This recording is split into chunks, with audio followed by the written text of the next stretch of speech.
안녕하세요, 여러분. 제가 이거 지금 세 번째인 거 아시죠? 모르실 거예요. 근데 제가 인내를 갖고 다시 또 도전합니다. 네 번째. 아시다시피 지금 그 코로나 때문에 자꾸 이렇게 메시지가 날아오거든요. 근데 그럼에도 불구하고 다시 합니다. 수정을 해야겠어요. 왜냐하면 저도 모르게 말이 빨라져요. 이게 자꾸 이렇게 이런 식으로 방해를 놓으니까 저도 모르게 말이 빨라지는데 천천히. 왜냐하면 듣는 분들이 연령이 높으신 분들이 많이 계실 것 같으니까 다시 한번 제가 심혈을 기울여서 녹음을 하겠습니다. 오늘의 이야기는요. 나는 침뜸으로 승부한다 이야기 중에 침구사는 이렇게 병을 안다 이야기를 들려드리려고 하고요. 작은 소 글자를 읽어드릴게요. 병이란 균형이 무너져서 오는 것. 그러므로 균형이 무너지려는 징조나 무너진 흔적은 어딘가에 나타나기 마련이다. 술자는 바로 그 징조나 흔적에서 병을 읽는다. 여기까지. 그 다음에 본문으로 들어가 보겠습니다. 의사 친구한테 등 떠밀려서 왔어요. 사업가인 제이 씨는 내게 오게 된 연유를 이렇게 설명했다. 혹시 내가 잘 아는 의사인가 싶어 물어보았으나 처음 들어보는 이름이었다. 그 의사 어떤 분인지 참 양심적이네요. 내 말이 잘 이해가 안 되는지 그는 조금 어설프게 웃었다. 내 말은 의사가 환자를 침수론으로 보낸 것은 의사가 환자에게 쓸 수 있는 방법은 다 써보았으며 자신에게는 더 이상의 방법이 없음을 솔직하게 털어놓은 것이나 마찬가지라는 뜻이었다. 친구수를 팔다리 삔대나 써먹는 저급한 의술이나 물리치료 수준으로밖에 여기지 않은 보통 의사들의 분위기로 볼 때 환자를 의사 본인과 개인적으로 친분이 없는 친구사에게 보낸 일은 의외가 아닐 수 없었다. 제이 씨는 그 의사가 서울 모 병원에 있는 자기 친구인데 신경과 최고 전문이라고 덧붙이며 자초지정을 털어놓았다. 글쎄요. 그 친구가 이것저것 검사를 다 하고 나서는 아무 이상이 없다는 겁니다. 정말 미치겠더라고요. 난 머리가 아파 죽겠는데 이상이 없다니 말이 됩니까? 그래서 그 의사 친구한테 이런 엉터리가 어디 있느냐고 막 따졌죠. 오래전부터 가끔씩 머리가 아팠고 한 번 두통이 생기면 이만저만 심한 게 아니었거든요. 그런데 나를 잡아 종합검진을 해도 이상이 없다 하고 두통이 일어났을 때 다시 검사를 해보자고 해서 이번에 검사를 했는데도 이상이 없다니 이게 어떻게 된 거냐 이 말이죠. 내가 항의를 하니까 그 친구 한참 동안 생각을 하더니 아무도 없는 곳으로 나를 살짝 부르더군요. 그러면서 명성이 자자한 침수런이 있는데 그리 가보는 게 좋겠다지 뭡니까. 나 원참 뚱딴지같이 침은 또 뭐야 하고 소리를 질렀더니 그 친구가 뭐라고 했는지 아십니까? 제이 씨는 자기 목소리가 크게 높아진 걸 느꼈는지 소리를 낮추고는 말을 이었죠. 난데없는 말에 기가 막힌 내가 목소리를 높이니까 그 친구는 소리를 낮추라는 손짓을 하더니 내가 너랑 아주 친하니까 해주는 말이라는 거예요. 그런 사이가 아니면 어떻게 의사가 나도 모르겠으니 침술원에 가서 병을 고쳐라 그럴 수가 있느냐 하면서요. 이번 기회에 있는 병 모두 다 싹 고치고 오라고 내 등을 떠밀어서 이렇게 찾아뵙게 되었습니다. 나는 제이 씨의 친구라는 그 의사가 궁금했다. 그 의사는 어떻게 나를 아는 것일까? 만난 적이 없으니 신문이나 잡지 등에 나온 내 기사를 본 것이리라. 그런데 대체 어떤 믿음을 가지고 나에게 제이 씨를 보낸 것일까? 어쩌면 침뜸에 대한 믿음이 있어서 그런 것이 아닐지도 몰랐다. 그 의사는 환자에게서 어떤 이상이 발견되지 않아 특별히 병이라 할 만한 것이 없다고 판단했기 때문에 큰 부담 없이 심리적인 위안 삼아 제이 씨를 나에게 보냈는지도 몰랐다. 중요하지 않은 부분은 제가 좀 빠르게 패스트 하겠습니다. 빠르게. 나는 제이 씨에게 겉옷을 벗고 진료대 눕게 했다. 그 순간 나는 정 씨의 병이 무엇인지 알아챘대. 나는 곧바로 맥을 짚으면서 그에게 물었다. 왼쪽 귀 뒤가 아픈 적 없었어요? 틀림없이 있었을 텐데 잘 기억해 보세요. 그가 기억을 더듬는 사이에 내가 다시 물었다. 입에 경련이 일어나고 왼쪽으로 약간 돌아갔던 적 있으시죠? 누워서 천장을 바라보던 그가 고개를 번쩍 들고 나를 쳐다봤다. 그걸 어떻게 하세요? 오래전 일인데. 그의 병은 중풍이었다. 한 차례 아주 가볍게 와서 본인은 거의 느끼지 못했겠지만 틀림없는 중풍. 내 눈에는 그의 몸은 왼쪽이 오른쪽에 비해 힘이 없었고 그래서 어딘가 균형이 깨진 것이 보였다. 사람들 눈에는 이상이 없어 보일 만큼 경미하고 환자 본인이 깨달지 못할 만큼 미세한 차이였지만 정밀 검사를 한다면 오른쪽에 비해 왼쪽이 약하다는 사실이 드러날 터였다. 제이씨는 몸 왼쪽이 오른쪽보다 약해지고 있다는 내 설명을 듣고는 자기도 몸 한쪽이 어딘가 이상하다는 느낌이 들기는 했었다고 답했다. 치료를 마치고 나자 그는 머리가 가벼워 날아갈 것 같다며 좋아하였다. 좋아하는 그에게 나는 당부했다. 앞으로 관리를 잘해야 합니다. 관리를 잘못하면 다시 중풍을 맞을 수 있는데 두 번째 찾아오는 중풍부터는 아주 위험합니다. 두 번째 중풍이 오면 그때는 반신불수가 되고 세 번째 맞으면 대소변을 받아내야 하는 지경이 됩니다.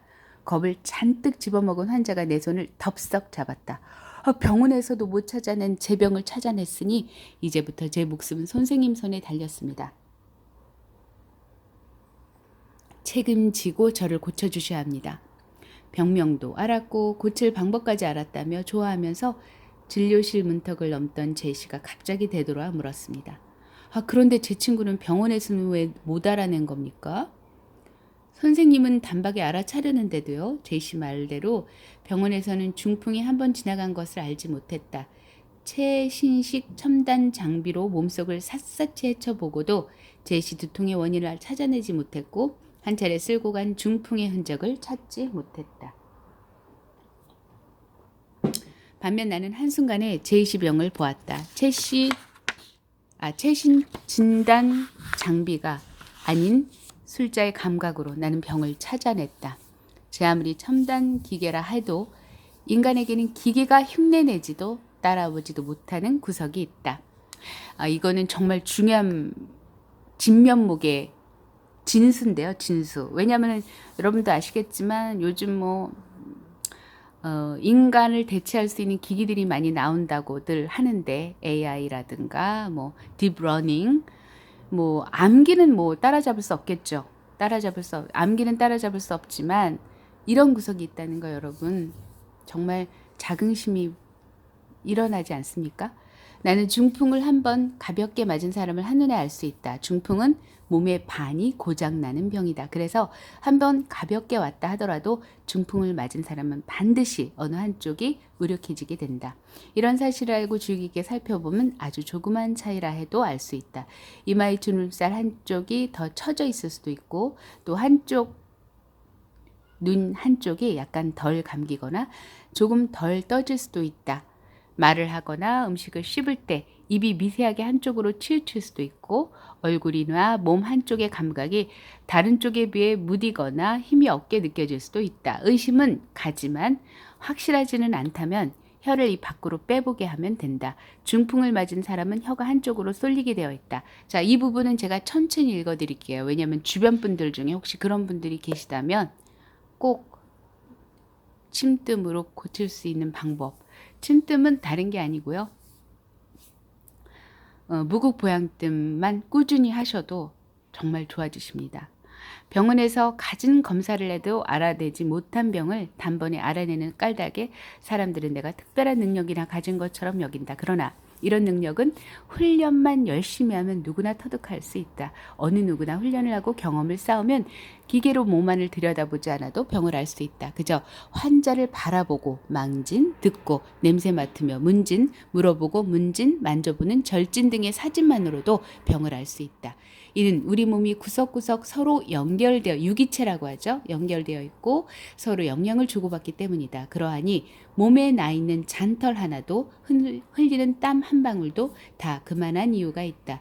평생을 환자를 보고 환자의 몸과 안색을 살피며 살아온 내 눈에는 사람들의 병이 보인다. 나는 길거리를 가다가도 지나치는 사람들 속에서 병을 본다. 얼굴에 푸른빛이 도는 저 사람은 간에 탈이 났겠구나. 얼굴이 불구스레한 저 이는 심장에 탈이 있는 게로구나. 어깨가 올라갔다 내려갔다 하며 숨을 쉬니 천식이 오래되었고 손등에 엄지와 검지 사이에 살이 쑥 들어간 걸 보니 목뼈를 심하게 다쳐서 고생을 하고 있구나. 등뼈 맨 윗부분이 살이 많고 툭 튀어나온 저 사람은 중풍에 올 확률이 높으니 조심해야 할 텐데. 병이란 균형이 무너져서 오는 것. 그러므로 균형이 무너지려는 징조나 무너진 흔적은 어딘가에 나타나기 마련이다. 술자는 바로 그 징조나 흔적에서 병을 읽는다. 그런데 환자의 몸이 보여주는 흔적만큼 중요한 단서가 있으니 바로 환자의 말과 행동이다. 환자가 대수롭지 않게 하는 말과 습관적으로 하는 행동 가운데는 병을 확인할 수 있는 결정적 증거가 들어있을 뿐 아니라 병이 온 과정과 증상이 처음 나타난 시기를 추론할 수 있는 실마리가 들어있다. 2000년 9월 금산 인삼 축제 기간 중에 있었던 일이다. 침뜸 무료 진료를 위한 대규모 뜸사람 봉사단이 금산에 도착하자 금산군수와 금산군 보건소장이 감사 인사를 하러 왔다. 금산군수와 보건소장과 함께 차를 마시며 이야기를 나누다 나는 군수의 병을 알아차렸다. 군수님, 다리 아프시죠? 아니, 그걸 어떻게... 이야기를 나누는 내내 금산군수는 다리를 가만히 두지 못하고 자꾸 자세를 고쳐 앉았고 의자 팔걸이에 허리를 비스듬히 기대고 있었다. 허리와 다리가 불편하지 않다면 그럴 리가 없었고 나는 확인을 하기 위해 물어보았을 뿐이다.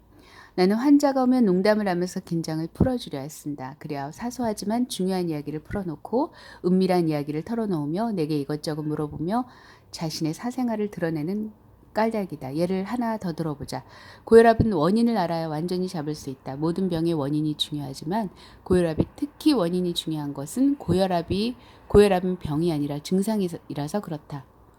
고혈압은 오장의 이상이 원인이다. 심장의 이상에서 혈압이 높아질 수도 있고 간의 탈로 혈압이 높아질 수도 있으며 비의 병으로 고혈압이 올 수도 있고 신장의 질환으로 고혈압이 유발될 수도 있다. 다만 폐의 탈이나 병으로 고혈압이 유발되는 경우는 극히 드물다. 죄송합니다.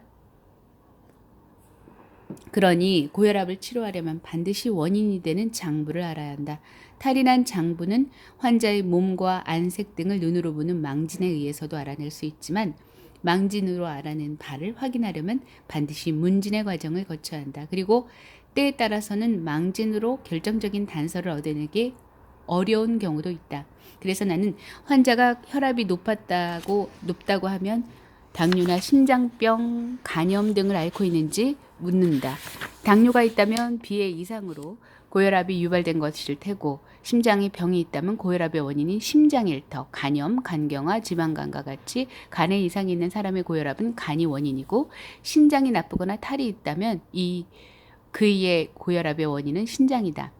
사람들은 내가 병을 알아내는 방법을 가지고 있으면서 털어놓지 않는 것으로 오해하는데 비법 같은 것은 없다. 옛날부터 전해 내려오는 의서에 나와 있는 병증을 판단하는 방법을 완전히 내 것이 되게 익힌 바탕 위에 임상 경험이 쌓이면 남보다 빨리 그리고 정확하게 병을 찾아낼 수 있게 된 것뿐이다. 세상에 왕도란 없다. 좋은 술자가 되는 길에도 왕도는 없다. 만일 있다면 초심을 잃지 않는 마음가짐. 죄송합니다. 기본과 원칙을 지키려는 굳은 의지뿐이다 라고 되어 있습니다. 감사합니다, 여러분. 오늘도 즐거운 하루 되시고요. 내 몸에 사랑이 고마워라고 한번 고백을 해보시는 게 어떠세요?